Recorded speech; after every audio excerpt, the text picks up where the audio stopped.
Boa noite, pessoal. Bom dia, boa tarde. Quem está falando aqui é o Takeo, sou professor de Química da UFABC, professor de Transformações Químicas para uma turma de São Bernardo, em São Bernardo do Campo. Vou começar uma série de vídeos de resolução de exercícios da lista, principalmente aqueles exercícios que eu selecionei. Fiz um vídeo fazendo a sugestão de exercícios da lista. E vamos começar hoje com a lista, com a parte 2, que são ligações iônicas, tá, pessoal? Bem, exercício 2.1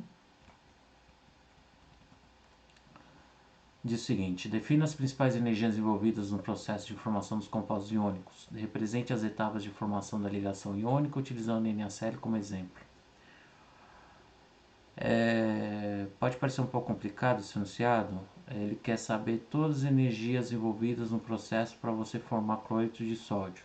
Ele sabe que cloreto de sódio é um composto iônico sólido e ele é obtido a partir da reação entre sódio metálico e cloro gasoso, né?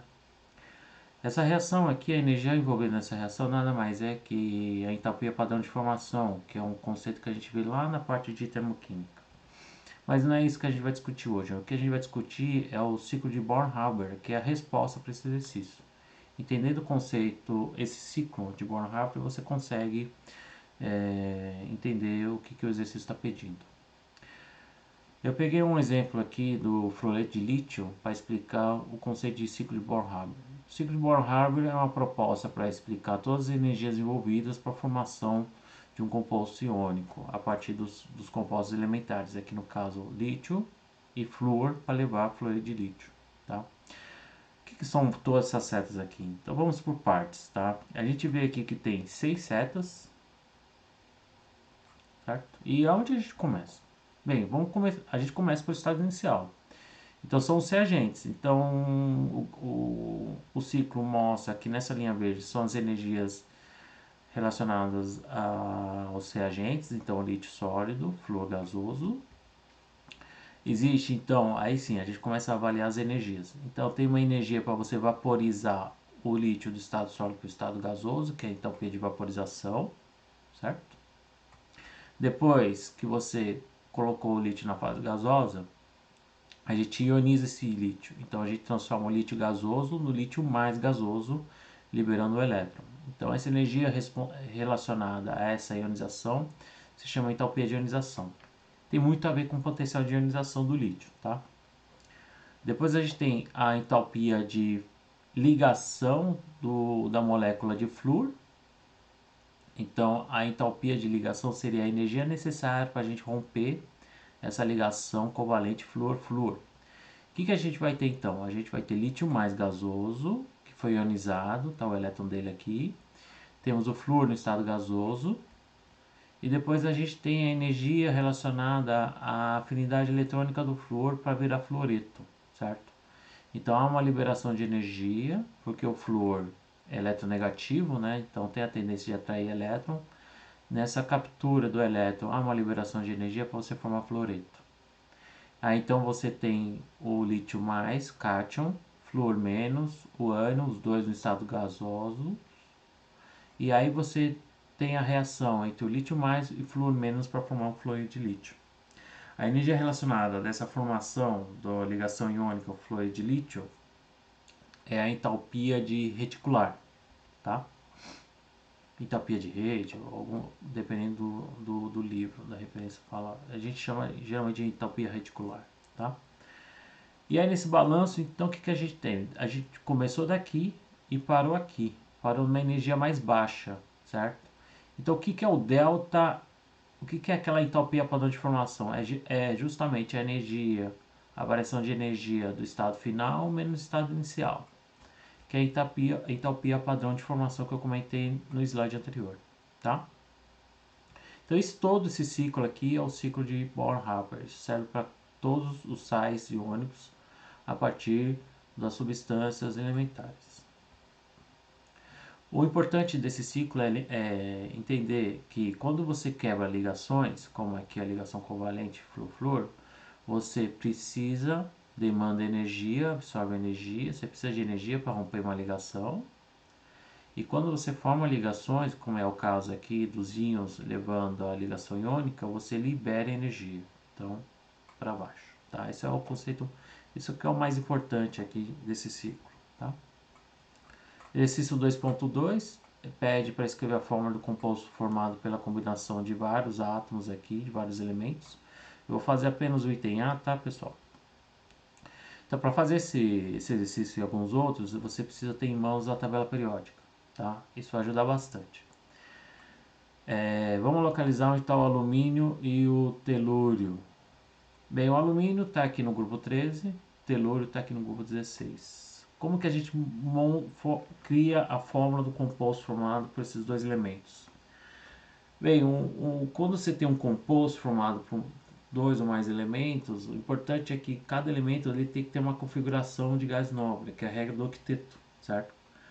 Os gases nobres, que são os elementos dessa família, a família 18, eles vão ter sempre a configuração final da camada de valência de S2, P6, tá?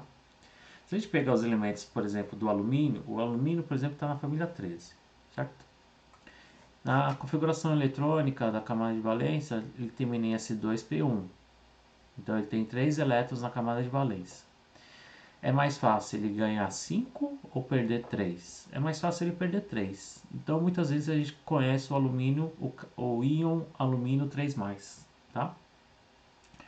E para o telúrio? O telúrio está na família 16. Aqui ele está mais perto, né, da configuração do gás nobre. Então é mais fácil ele ganhar 2 elétrons do que perder 6, né, como a gente vê aqui na distribuição eletrônica. Então muitas vezes a gente vê o telúrio, o íon do telúrio na forma de telureto, que é o telúrio 2-.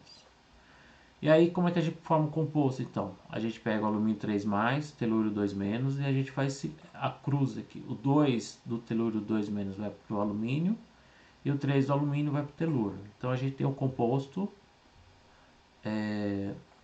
telureto de alumínio, L2Te3, que é o composto que é a resposta final desse item A. Tá? Sugiro que vocês façam os itens B, C e D. Quem tiver dúvidas, me escrevam. Exercício 2.3. Escreva a fórmula do fosfato de cálcio formado por íons cálcio e fosfato. Bem, aqui já tem uma dica aqui que o fosfato é o PO4 3-. A gente precisa saber os íons cálcio, se ele é cálcio +1, cálcio 2+, cálcio 3+. Então a gente precisa de novo da tabela periódica. A gente localiza o cálcio está aqui, ele é do grupo 2, tá? Como ele é grupo 2, ele tem a tendência de perder 2 elétrons para ter a configuração de um gás nobre. Então o íon cálcio geralmente está na forma de cálcio 2+. E aí é o mesmo esquema do exercício anterior. Então você joga o 2 para o fosfato e o 3 do fosfato vai para o cálcio. Então você vai ter a fórmula Ca3PO4 2 como resposta. Exercício 2.4. Escreva a fórmula do sulfato de amônio formado por cátions amônio NH4+, e ânion sulfato SO4 2-. Tá? Aqui já está pronto, então você só precisa colocar o cátion do lado esquerdo, o ânion do lado direito, a carga você vai vira o número aqui do SO4, a carga do SO4 vira o número de íons amônio. Então a gente vai ter a fórmula NH4 SO4 1. 1 a gente não costuma colocar, então você pode colocar nesse caso, nesse exemplo, tirar os parênteses e fica dessa fórmula aqui, o sulfato de amônio. Tá? 2.5. Apresente o número de oxidação de cada um dos átomos presentes nas seguintes moléculas. Então tem vários aqui. Então aqui esse exercício vai gastar um pouquinho de tempo. Tá? Ultimamente a gente tem bastante tempo para fazer exercício, né? Então aqui você vai ter ter bastante tempo para fazer. Eu vou pegar um exemplo só, tá? Então eu vou pegar o fosfato de cálcio que a gente fez agora há pouco. Então a gente viu lá atrás que o cálcio tem um número de oxidação 2, né? Que equivale à carga do cátion nesse caso. O fosfato ele tem a carga 3-, mas esse aqui não é o número de oxidação, porque a gente tem que saber o número de oxidação do fósforo e do oxigênio. O oxigênio, via de regra, é -2, tá? Ou 2-. Salvo para peróxidos, tá? Como que eu sei que esse O4, PO4 aqui é menos 2 e não pode ser, por exemplo, menos 1, que é do peróxido? Você precisa desenhar a estrutura de Lewis para você perceber que não existe oxigênio ligado a outro oxigênio, tá? Então aí você vê que todos os oxigênios estão ligados ao fósforo, e aí então o número de oxidação desses todos os oxigênios é menos 2. E eu preciso saber agora o número de oxidação do fósforo, tá? Que eu chamei de X. Aqui a gente faz uma fórmula matemática simples, X mais 4 vezes o número de oxidação do oxigênio. Então a gente tem que multiplicar pelo número de átomos. 4 oxigênios tem número de oxidação menos 2. A soma do número de oxidação do fósforo mais dos 4 oxigênios tem que dar a carga do ânion dele aqui, que é menos 3. Então, fazendo essa conta, a gente vai ter uma resposta mais 5, significa que o número de oxidação do fósforo é mais 5. Mais 5 menos 4 oxigênios com carga menos 2 vai dar menos 3. 2.7. Se a fórmula do carbonato de magnésio é MgCO3, qual é a carga do cátion em Ag2CO3? É relativamente simples esse exercício. É só você pegar agora, aqui é meio que de trás para frente. Então a gente tem o composto iônico, carbonato de magnésio. A gente procura o magnésio na tabela periódica, ele está aqui em cima do cálcio, tá? Grupo 2, então carga 2+, certo? Qual que será a carga do carbonato? Para você saber a carga do carbonato, você faz de trás para frente. Então a gente sabe que o ânion do carbonato foi para o magnésio e a carga do magnésio foi para o carbonato. Seria o 2 aqui, certo? Mas esse 2 sumiu, né? Então se esse 2 sumiu, significa que esse x também é 2 para simplificar a fórmula, tá? Então, quando 2 e 2, os dois, tanto o cátion e o ânion fica com o mesmo número, a gente simplifica e aí a gente tem um MgCO3 aqui. Então, uma vez que a gente sabe agora a carga do carbonato, a gente faz o mesmo raciocínio por Ag2CO3. Agora, a gente sabendo que o carbonato é menos 2, então a carga da prata foi para o carbonato. O carbonato não tem nada, mas a gente tem um 2 aqui, que é o do carbonato, certo? Então esse X deve ser 1, tá? Então a carga do cátion aqui da prata é mais 1. Último exercício, 2.8. Se a fórmula do cromato de potássio é K2CrO4, qual é a carga do cátion em PbCrO4? Mesma coisa. Você pega o sal,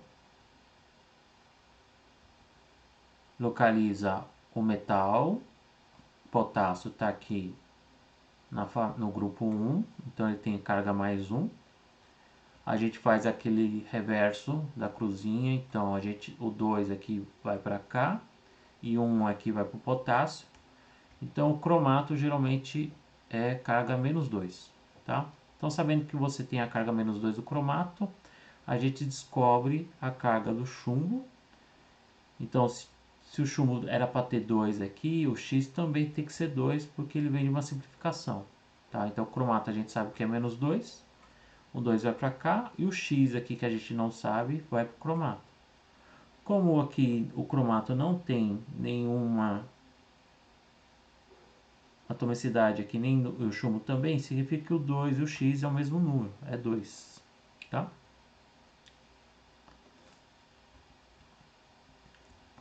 Certo, pessoal? Então a gente fez rapidamente aqui a parte de ligações iônicas. Eu pretendo continuar fazer as outras listas mais rápido possível e postando aqui no YouTube, tá? Quem tiver dúvidas, sugestões de outras aulas, comentários, vocês podem colocar nos comentários do vídeo, ok, pessoal? Bons estudos, não desistam, continue fazendo a lista e vou começar, se essa paralisação continuar, vou começar a postar as aulas da parte 2 da disciplina de TQ aqui também pelo YouTube, tudo bem? Tchau e até mais.